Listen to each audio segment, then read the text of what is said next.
We live in a very outcome-focused society. Even if you are talented, you can't succeed without having great habits. We think the thing that needs to change is the bank account or the test score or the number on the scale, but actually the thing that needs to change are the habits that precede those outcomes. They are the portion of your life that you can influence. You can be the architect of your habits rather than the victim of them. The things that are on your desk at home, your office at work, they influence your behaviors. If you can restructure your physical environment, then you're more likely to actually stick with the right habit.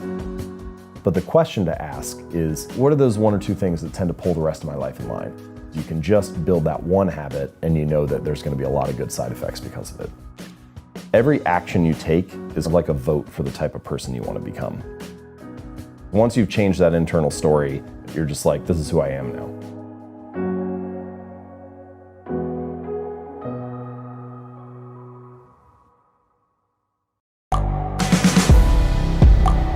The world is changing.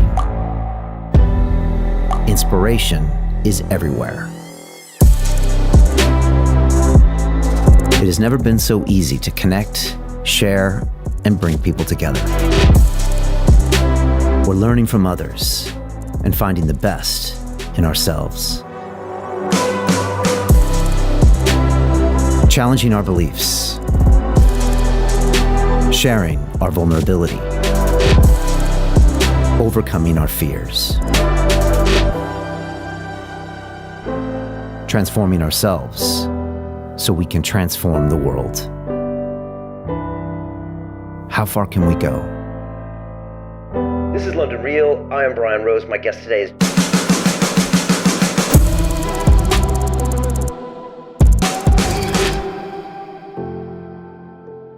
Did you realize that the results in your life are a measure of your habits? What do you do every single day to be successful? That determines who you are. And if I look at your habits right now, I can tell the person that you want to become.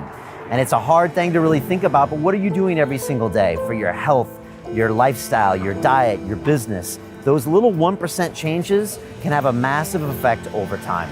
And that's what our guest is here to talk about today, Mr. James Clear, Atomic Habits. And he really structures it all out to get you what you want. And he also says that we don't rise to our goals, we fall to the level of our systems. What systems do we have in place to get our lives to the next level? And I love this book, Atomic Habits. There's all sorts of vital information in there about how you can put routines in place that make you feel good, that make them repeatable, and they can really change the course of your life. So I know you're gonna enjoy my time with James. He's got a whole structured layout of how you can change your life starting today.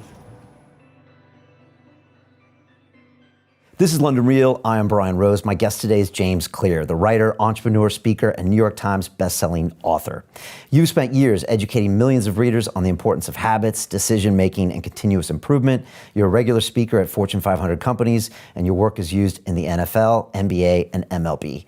Your new book, Atomic Habits, details your system of building good habits and breaking bad ones, showing how small changes can have a transformative effect in every aspect of your life. James, welcome to London Real. Thank you. Good to talk to you. It's great to have you here. First, we'd love to get your impressions on this city we call London. What do you think about this place? I love London. I could definitely live here. I see all kinds of opportunities, like there are fascinating people. It doesn't really matter what industry you're interested in, finance, fashion, publishing, whatever it is, you can find somebody cool to hang out with. Great food, which I am all about. I basically have ate my way around the city for the last few days. So I love visiting. And you said you'd recently been to New York and Los Angeles and Tokyo, but you wouldn't necessarily live in those cities. I love all those cities and I love visiting them, but I feel like I could carve out a life in London and call it home, and I don't know what it is. There's something a little less stressful about walking around in London to me. All the neighborhoods are different. You can find one that's the right fit for you. I don't know, it just feels more cozy to me. Yeah, it really is this grouping of neighborhoods, maybe like 30 or 40 neighborhoods. And you could say Manhattan it's like Chelsea and the West Village and Upper East Side, but to a normal civilian, when they go there, it kind of looks the same. But here you kind of have vibes and restaurants and attitudes. And yeah, I find it. London's fairly spread out. It's a fairly large city, whereas New York naturally is contained, right? Manhattan in particular, and it has to be on the island. LA is pretty spread out, and Tokyo is massive. But yeah, I don't know. For someone who was born in America, I feel like London would be a interesting fit for me. I feel like I could call it home, and it would still be fascinating in all kinds of other ways. Yeah, good to hear. I think you could. I came here 17 years ago and just haven't left since. But it's weirdly, some people describe it as like LA, New York, and DC rolled up in one, because in one city you've got government, finance, media, advertising in one place. So it doesn't have a vibe that just kind of overarches the other too much. So it's kind of weird in that sense and kind of cool. It's also, I mean, for me as an American, pretty much everywhere in Europe is interesting to travel to, and you couldn't have much of a better jumping off point than London. You can get nonstop to anywhere. So that part would make it exciting too. Like you could see the rest of this interesting part of the world very easily. Yeah, you can be in some very different places in about 2 hours. Yeah, right. Like really different places, different realities. So cool. Well, welcome to that. I'm really excited to talk about these habits with you, because I've had over 500 people sitting in that chair.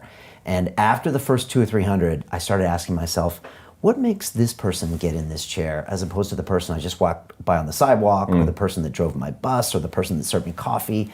And I'm always like, what makes them different? And I came to this conclusion that there are no high-performance people, just high-performance habits. But when I tell people that, and when I tell my students in our academy that, a lot of times it just goes over their head. And they're like, oh yeah, sure. But I think somehow, deep down inside, we always equate it with like a talent. That person's a billionaire, or they were always going to be that way. That person's a great actor, a great athlete. But from what I've seen, it usually comes down to great habits. And if you really dissect their behavior, it turns out that they're doing some really pretty granular things that they're doing. I haven't met too many people that wake up at 5 a.m. that actually do great things. A lot of times those people are actually doing things. I don't know many people that wake up at 5 a.m. and then watch Netflix. I mean, there's usually, I know Jocko Willink, the Navy SEAL, and like he's getting up at 4 a.m. and posting pictures of his watch. But a lot of times those people are being effective. And so I really do think habits are important. So I hope everybody listening really plugs into what we're going to say, because it's not just about being high performance or getting what you want. I think it's about having a great life. Correct me if I'm wrong. Yeah, so I think there actually are. I agree with that point, but it's, I think, even deeper than that. So it's not that luck and randomness and uncertainty don't play a role in life. They do. Luck is a part of all of our lives to a certain degree, both good fortune and bad. But by definition, you don't have control over luck. And your habits also matter. And I think that the reason they're so worthwhile to focus on and understand is that they are the portion of your life that you can influence that also determines your outcomes. It's not just luck, it's not just habits, but one of those you have control over. And so it makes sense.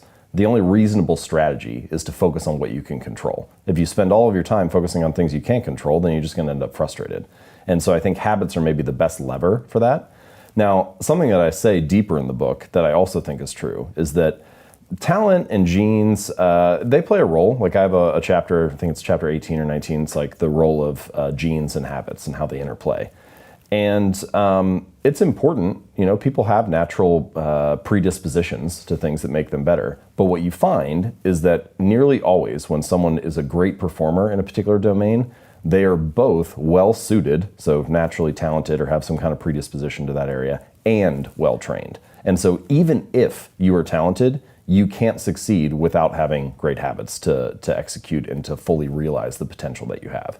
Right. And so no matter where we're talking, I think habits play a crucial role. Yeah, we've all heard the story of the coach that just is shaking his head because that one kid had so much talent, but he never showed up to practice. I think sometimes, I played baseball all the way through college, and I think sometimes I would rather be an athlete that's at like the 90th percentile of physical talent, but like the 95th of execution and habits than the other way around. Because if you don't have the habits and the practice routines and rituals to actually realize your potential, a lot of the time it's just not enough. It's enough at lower levels, but once you get to the top of any field, everybody's talented. And so the thing that separates you is often not the physical gifts, but your ability to practice, get out of your own way, your mental approach, all that type of stuff. Anyway, so those are some more nuanced points, but I think the central thing that you were getting at is true. Your outcomes in life are often a lagging measure of your habits. Like a lot of the time people talk about, I want to have more money, or I want to lose weight, or I want some kind of result. But the truth is, Your bank account is a lagging measure of your financial habits. Your weight is a lagging measure of your eating habits. Your knowledge is a lagging measure of your learning and reading habits. And so it's actually, we think the thing that needs to change is the bank account or the test score or the number on the scale, but actually the thing that needs to change are the habits that precede those outcomes. Right. And even more so, your identity and sense of self a lot of times is all rolled up into your habits, which is even a crazier kind of a messing with your brain. In that these little things you do that you might ignore all the time could change who you actually are. So I had this question while I was researching the book. I think identity plays a crucial role, but my question was like, well, how do we come to believe things about ourselves? Because when you come into the world as a baby, you don't have any preset beliefs or notions. That's not to say that, again, your genes don't matter. They certainly matter in some sense, like your height might be more or less baked into your DNA.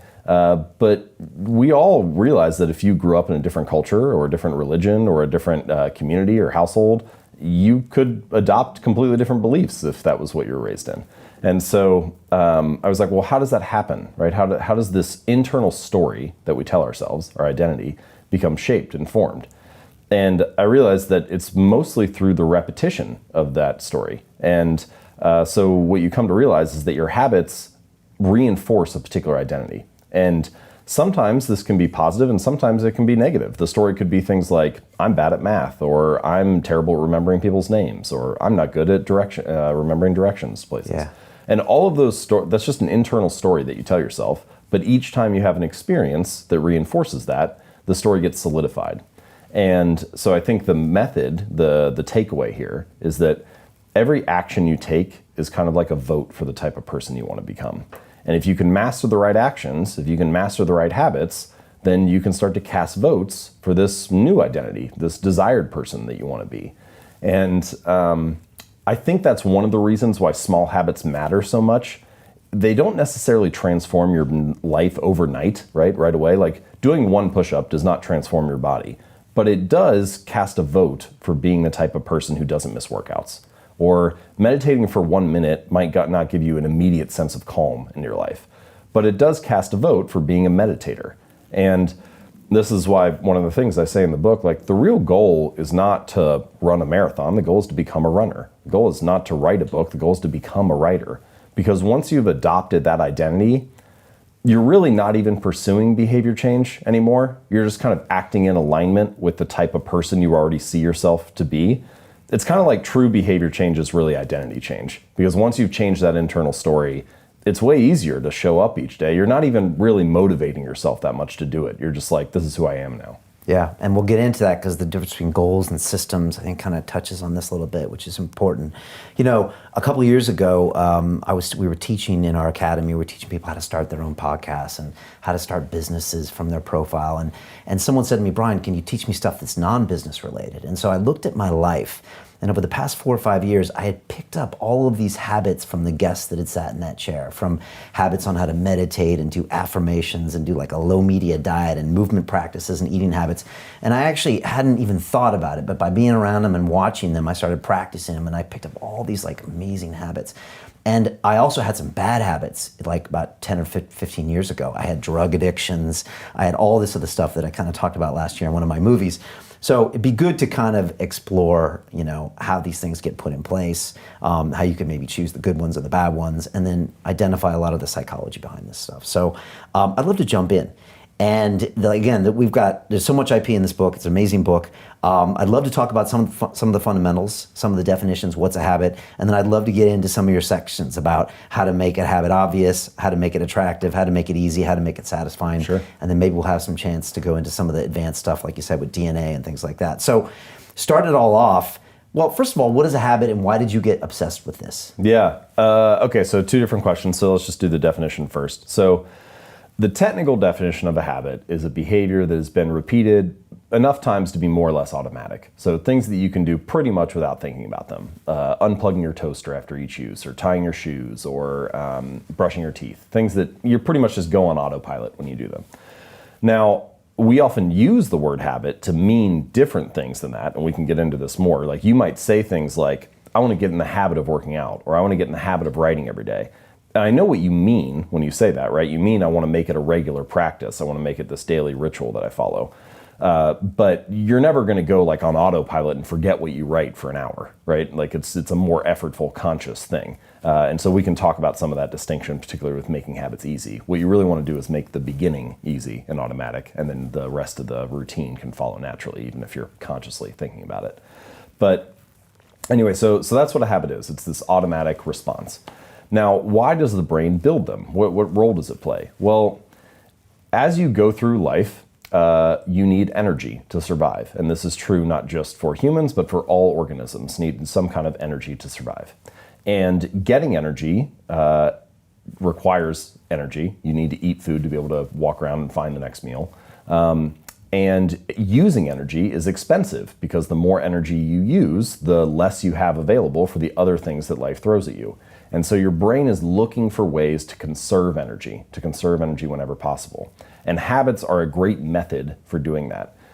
So for example, when our ancestors were roaming around the savannah, if there was a berry patch 100 meters from you, it made sense to go to that berry patch rather than one that was like on the other side of the mountain, right? You would choose the path of least resistance. And eventually, what your brain learns is, oh, whenever I'm by this tree, that means the berry patch is 100 meters away. And so the tree becomes a signal that, hey, food is over there. And your brain is always picking up on these signals throughout life that indicate where things are at. And the more that you come across those signals, the more you automate your response. And pretty soon you're taking a right when you get to that tree, even though you're not even thinking about it. You're just doing it automatically. And it makes that whole process of finding energy, solving the problems of life, and getting through things easier. It requires less energy and attention and effort than it did before. So it's like an algorithm the brain built for itself to survive. Yes, I think that's a good way to describe it. It is. It's like an algorithm that you can rely on. It's a cognitive script, a mental shortcut that you can pull out whenever the situation is right. And that's true not just for things like finding food, which is essential for our survival, but also for daily tasks, because all these daily tasks take energy as well. So something like tying your shoes, your brain learns the context of when I have a shoe on my foot and the shoestring is untied, that means I do this little routine where I tie the shoelace into a knot and so on.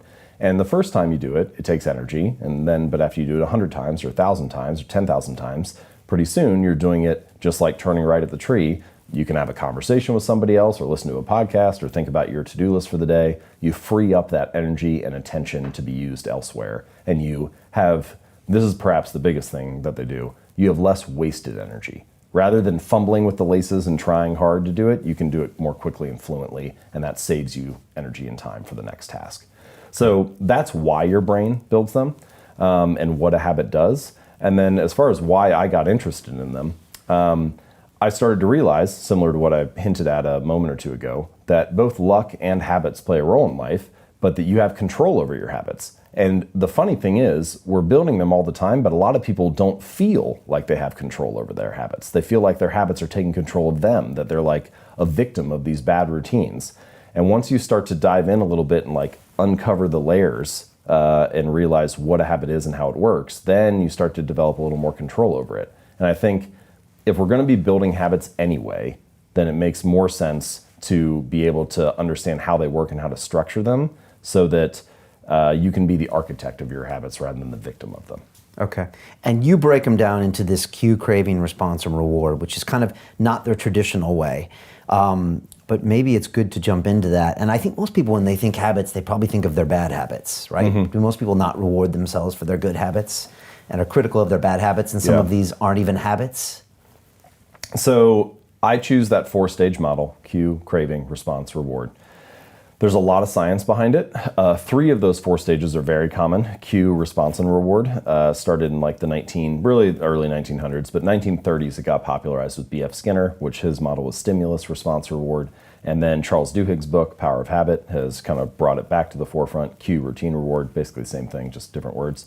And the idea, and there's 100 years of behavioral psychology research behind this, that if you show someone the right cue, and they take an action, and then you follow it with a reward, you can train them to do that thing whenever the cue arises again, whenever the stimulus happens. So if whenever the light in the lab turns on, the monkey gets a squirt of juice, then it knows whenever the light is on, I should go over and put my mouth underneath the nozzle to get some juice or whatever. And you can do that for all kinds of things. And it works for human behavior as well in many ways. But then there was this second wave of research with cognitive psychology over the last probably 50 to 75 years that shows that not only do external cues and external rewards influence our habits, but also internal moods, emotions, feelings, thoughts, beliefs, those influence our behaviors too. And so that's why I added that fourth stage of craving. And I think actually it's really important because it answers, I just had a couple like basic questions that I thought when I was dealing with this kind of breaking habits down and why should they be organized in a particular way? How do we understand them? And one of the questions is, well, if it's cue, response, reward, how come people have different responses to the same cue? There has to be something going on there. So you have two people that walk into a room and there's a pack of cigarettes on the counter. And one person sees it and they feel this craving to smoke and pull a cigarette out. And the other person has never smoked a day in their life and they see that same visual cue, but they think, oh, it's just a pack of cigarettes, and they move on.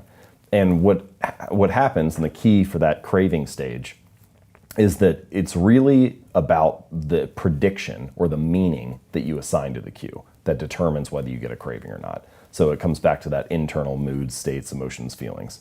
And so... Interesting you bring that up because there's a book called Alan Carr's Easy Way to Stop Smoking. Yep. He's now dead. But I read this 20 years ago or something and it actually worked. And it was weird how what you're saying now is the pack of cigarettes used to cue, okay, I gotta smoke. And then after reading a book like that, it cued, I'm not gonna poison myself anymore and I understand the trick it's playing on me. So, I mean, this is kind of... You're like probably the fourth or fifth person that's told me about that book now. Really? Yeah, and so I think this is actually quite hard to do for breaking bad habits, which is rewiring the story in your brain for what a cue means. Yeah. But in the long run, that is actually, I think, a very robust way to break a bad habit, is to learn to teach yourself that that cue means something new.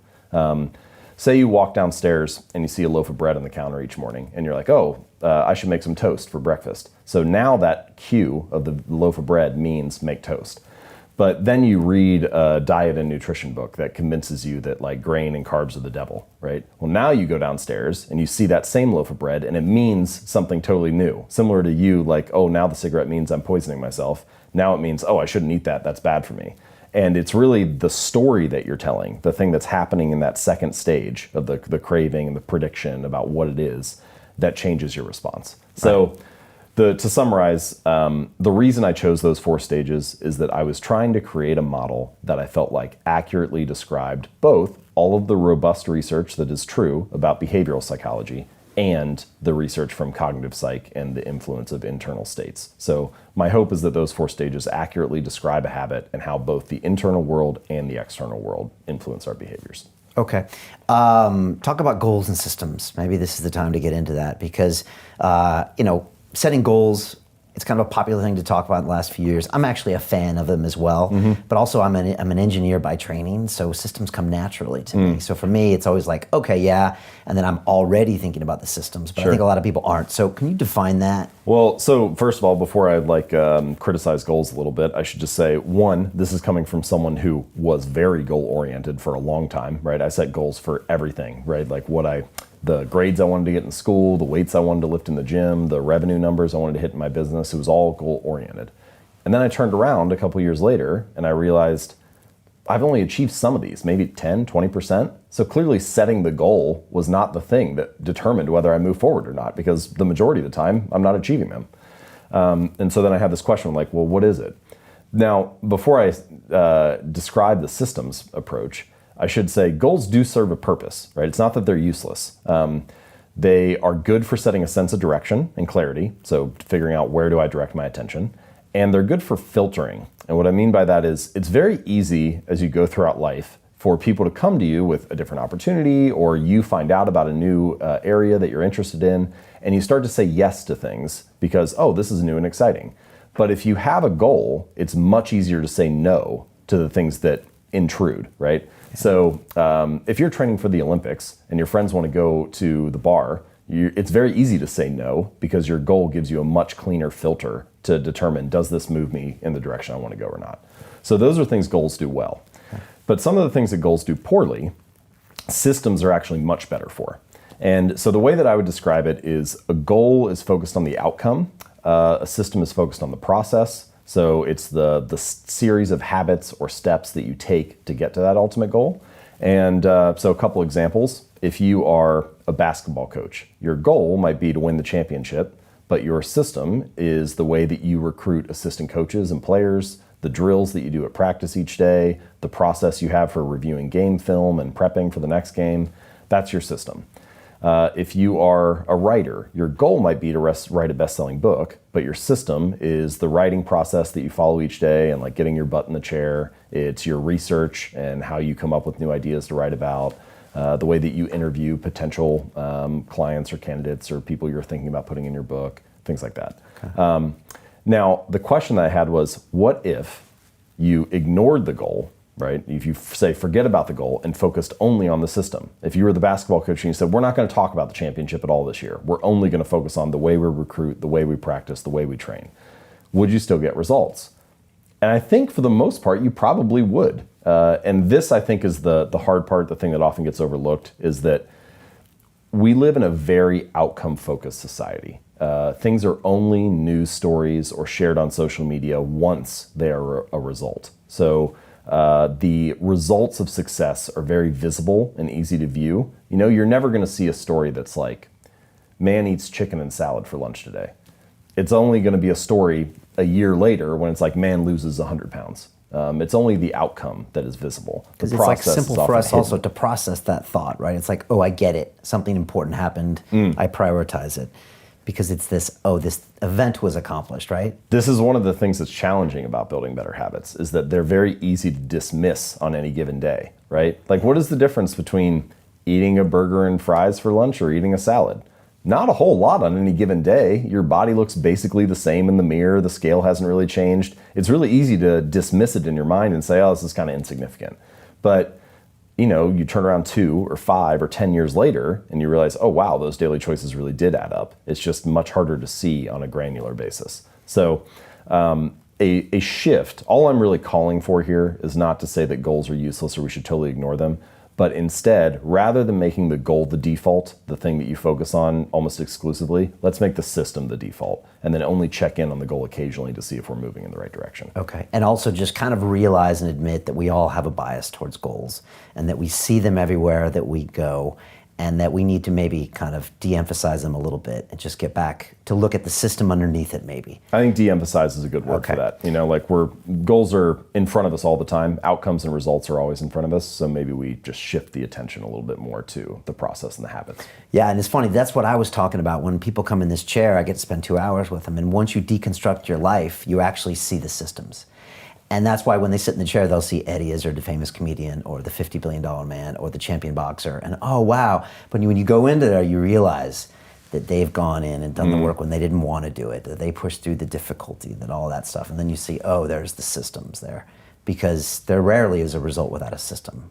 Well, that's one of the things that is a little bit surprising about goals, is that achieving a goal only changes your life for the moment. It's actually not the thing that you're looking for. We think the results are the thing that needs to change, but it's actually the process behind the results. Like, if you have a messy room, let's say your bedroom is a mess, and you set a goal to clean that room, you can get motivated and do it for 2 or 3 hours, and then you turn around and you have a clean room for now. If you don't change the messy habits that led to a dirty room in the first place, then you turn around 2 weeks later and you have a messy room again. And so actually you don't need a clean room, you need better cleaning habits, and then your room will always be clean.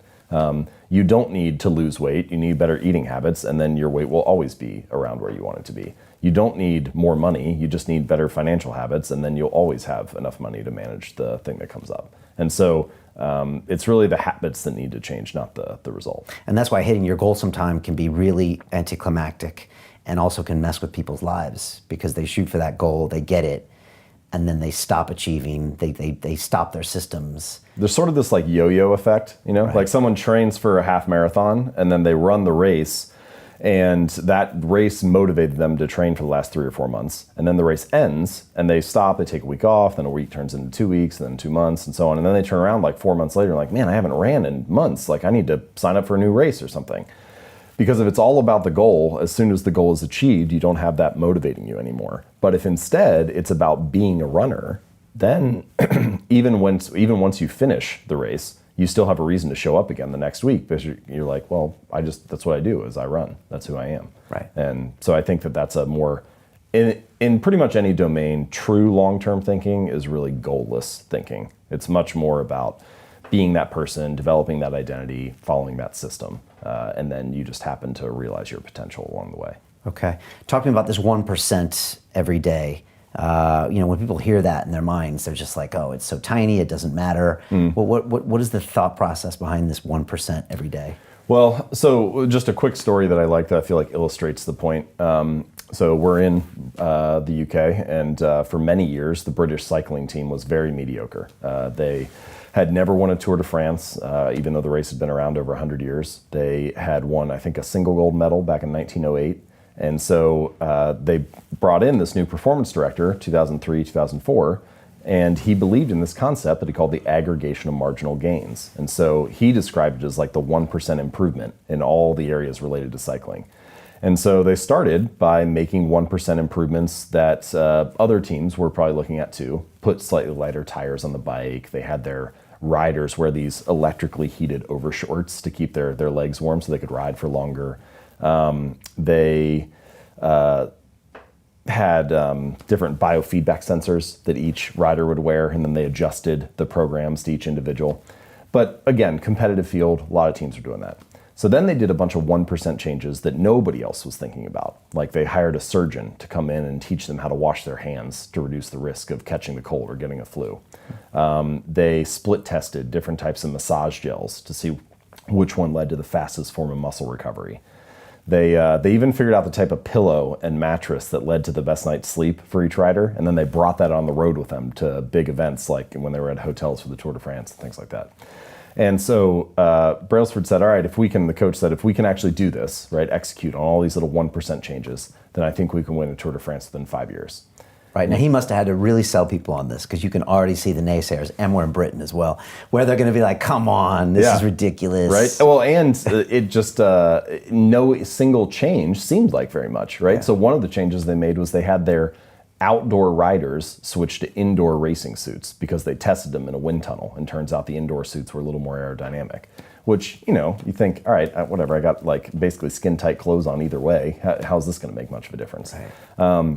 Anyway, so they did, in fact, execute on all these little changes, and they won the Tour de France not in 5 years, but in 3 years. And then they repeated again the fourth year with a different rider. And then after 1 year off, they've now won the last 3 in a row again. So they've won 5 of the last 6 now, after having never won it for more than 100 years.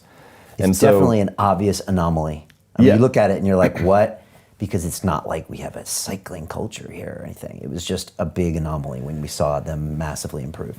And so I bring that story up, not because I think, cycling is the perfect example or anything, but just because it's a good story that showcases the power of being committed to making those small improvements each day. And I think that it's not just nice to have. It's not just like a little cherry on top of your performance to make these 1% changes, but they actually can compound and add up in a really significant way in the long run.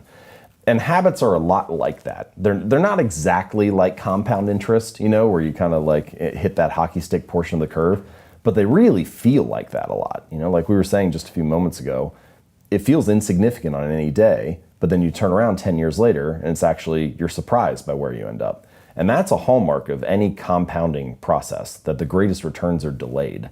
And so habits are like that too. They don't feel like much on any given day, but they really add up over the months and years.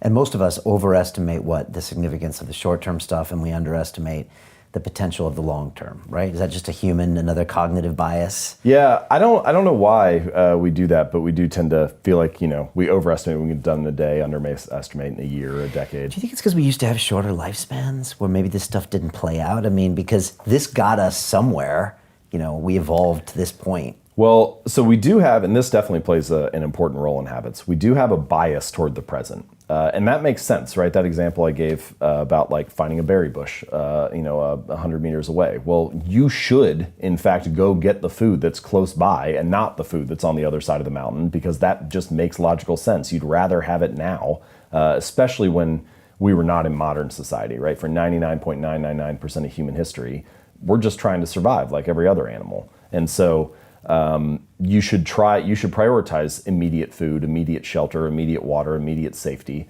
And in fact, our brains are wired to do that. But modern society is a whole different ballgame because we have all these things that actually you should prioritize delayed outcomes. So you go to college now and then you graduate in 4 years. You save for retirement today and then you retire decades from now. You show up at work this week and then you get a paycheck in a month. And so it's actually like there are all kinds of things we do in modern society that require you to delay gratification. And that runs a little counter to what our wiring is or what our biological preference is.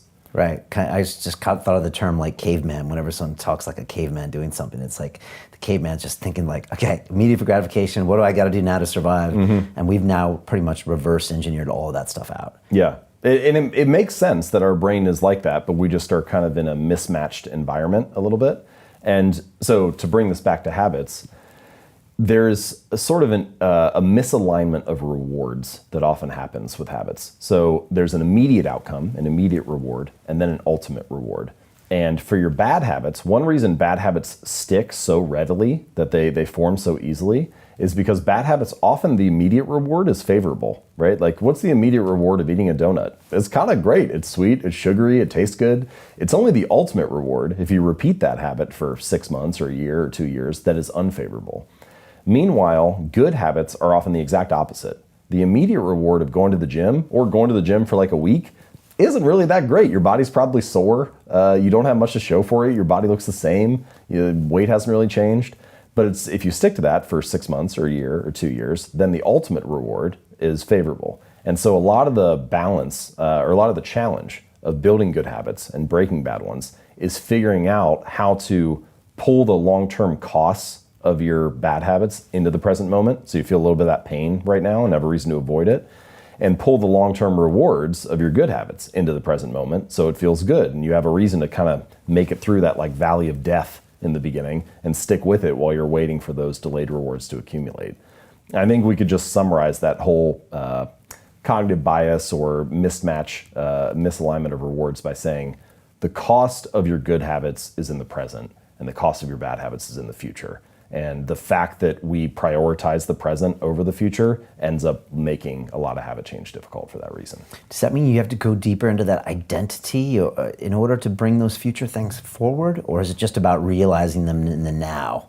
You know, it's a good question. I think, so you're on the right track because I think that the ultimate form of intrinsic gratification is a reaffirmation of your desired identity. So if your desired identity is, I'm the type of person who doesn't miss workouts, or I'm an athlete, every time you're doing a squat, literally you can be in the middle of the rep and you're already getting gratified because you're acting in alignment with the type of person you want to be. It's like, oh, I just did that rep, I didn't miss this workout. That feels good.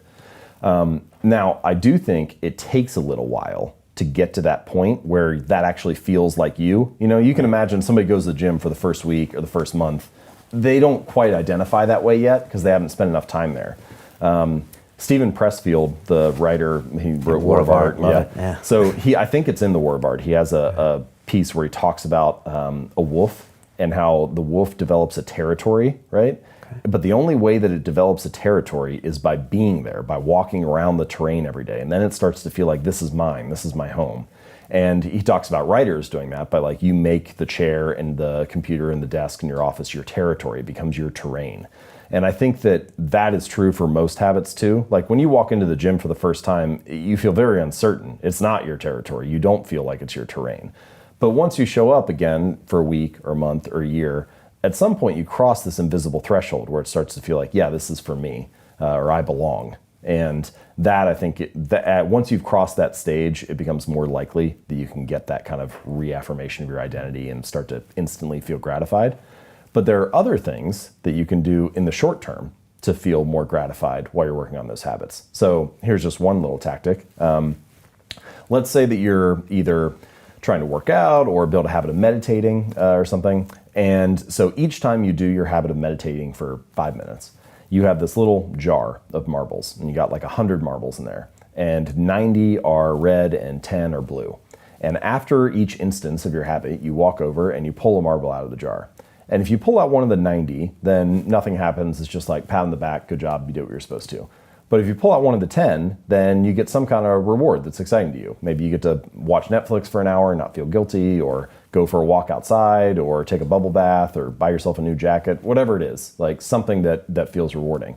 And what you just did was you introduced an element of immediate gratification and of like surprise and delight to the whole process. And so, yeah, that first week when you're meditating, you still might not identify as a meditator, or you still might not have a sense of calm wash over your life. But you have this other interesting thing that is rewarding right away that maybe gets you to stick with it while you're waiting for those long-term rewards to accumulate.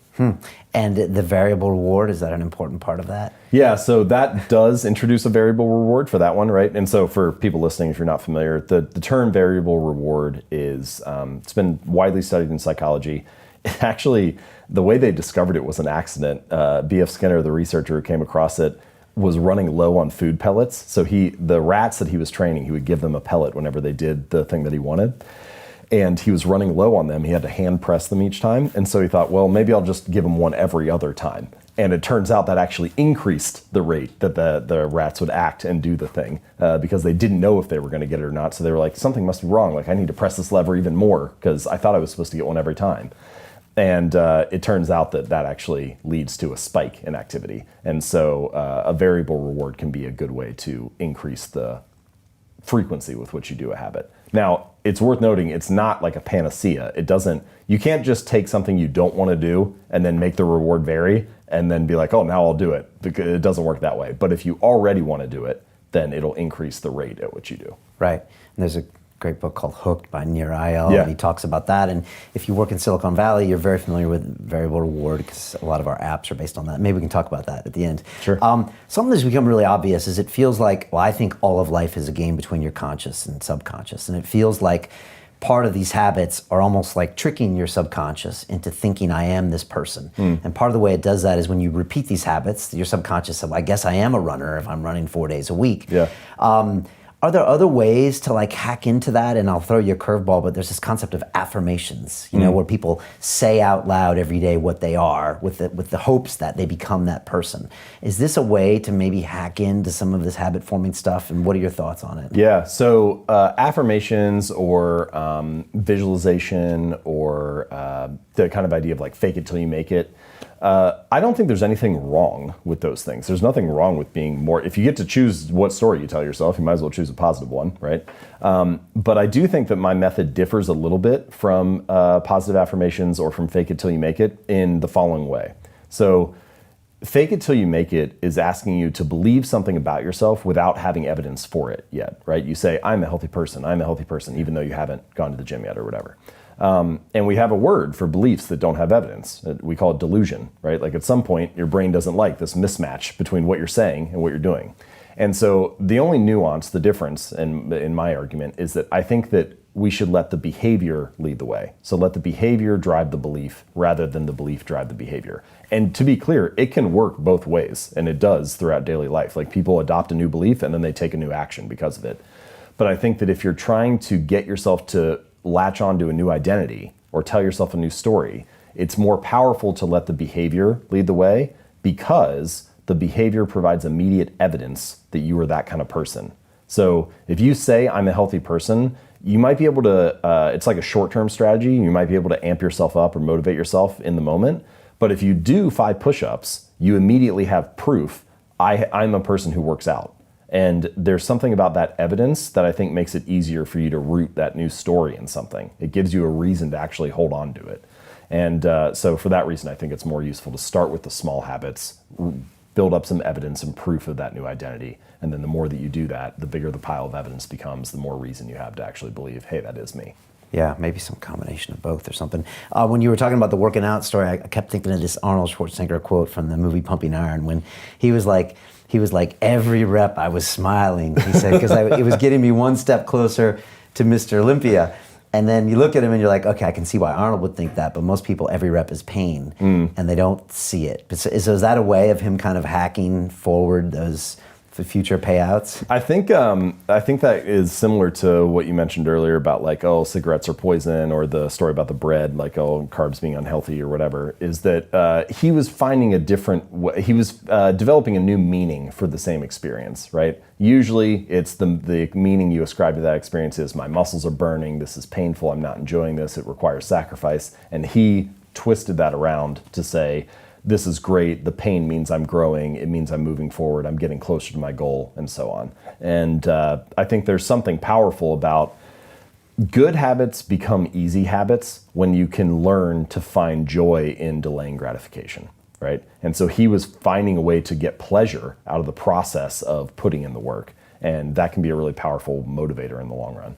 Is that called reframing? Yeah, and I think that I've thought about writing about this more. I haven't written a ton about it yet, but I think that there are strategies and a few different mindset reframes that you can go through that can really change the likelihood that you stick with a habit. If you learn the right story to tell yourself, it becomes easier to maintain that over the long run. To continue watching the rest of the episode for free, visit our website londonreal.tv or click the link in the description below.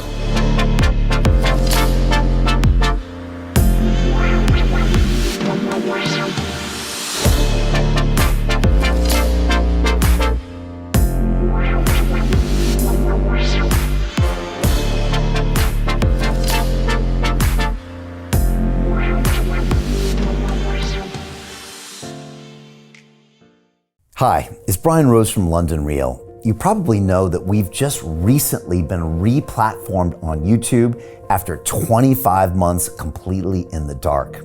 The truth is, I really need your help. What I really need you to do is click on that subscribe button right now, like this video, and maybe even leave a comment or share the link with friends. We're really fighting against an algorithm that's tried to keep us quiet for so long. And the more subscribers we have, the more people watch our content, the better guests we can bring you, the better content, and we can continue transforming lives. We've been doing this for 14 years now. I want to do this for another 14 years, but I really need your help. So click on that subscribe button, like the video, leave a comment, share this, and we're going to continue to bring you more and more great content. Thank you. Most people will never see this opportunity. Dubai luxury transformation projects have historically delivered 40 to 90% annual returns. That is incredible. These were once reserved only for insiders with access. I spent 15 years on Wall Street and I learned this: the biggest returns always go to the people who get the call first. Now, you finally can. We've just received a brand new project with major upside potential. Allocations move fast. Click the link, apply now, and speak to my team. This is your chance to see what others never will.